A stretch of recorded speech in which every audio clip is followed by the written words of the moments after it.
Why do so many people fluctuate so drastically with their motivation? How is my half marathon goal the exact same as my goal of planning a great wedding? In today's episode, you're going to learn more about how to sustain motivation from one goal to the next. You're going to learn what most people do wrong when they're approaching their wedding day, and you'll get some insight into my life.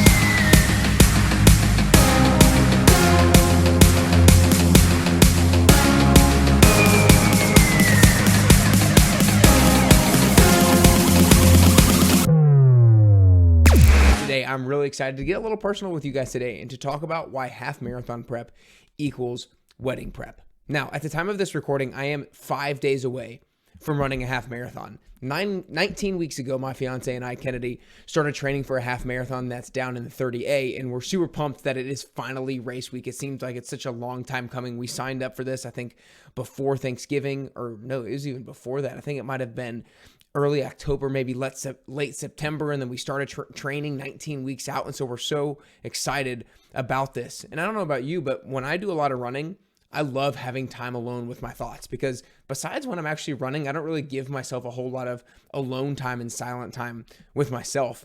And during one of my runs, I started to realize that this half marathon prep is very similar to wedding prep. And I realized that the goal of running my half marathon at a certain pace is very similar to the goal that I have of having an awesome wedding. So let me explain. Not only am I running a half marathon in just a few days, but I'm going to be getting married later this year in September.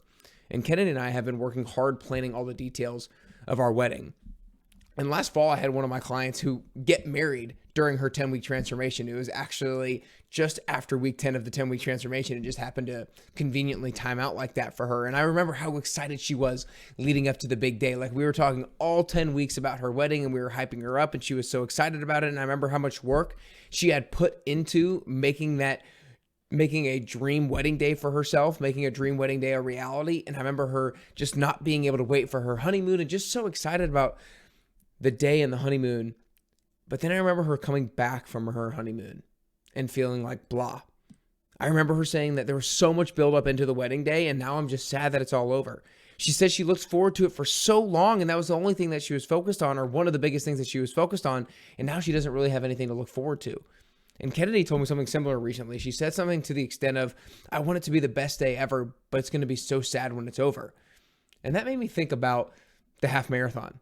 Like, for this goal, we have done so much preparation for this race. We've trained for 19 weeks. We've put in hundreds and hundreds of miles on the pavement. We've had a lot of soreness. We've run in 20-degree weather. We've run in the rain. We've run through some pain. And in just 5 days, it's all going to be over.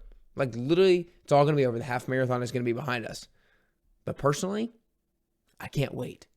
But that's not because I can't wait for the half marathon itself to be done, but it's because I already have another fitness goal that I'll be working on next. You see, having a goal after your current goal is key, because while achieving a goal is fun, like while hitting your half marathon pace is fulfilling, while having a badass wedding day and a special honeymoon is awesome, that's not what's going to provide you with the greatest levels of motivation in life. You see, peak levels of motivation come from the process. Peak levels of motivation come from the sense that we are making progress towards a worthwhile goal. You see, achievement equals momentary happiness, but progress equals lasting fulfillment. So instead of looking at my wedding day as the end, I'm looking at it as the beginning.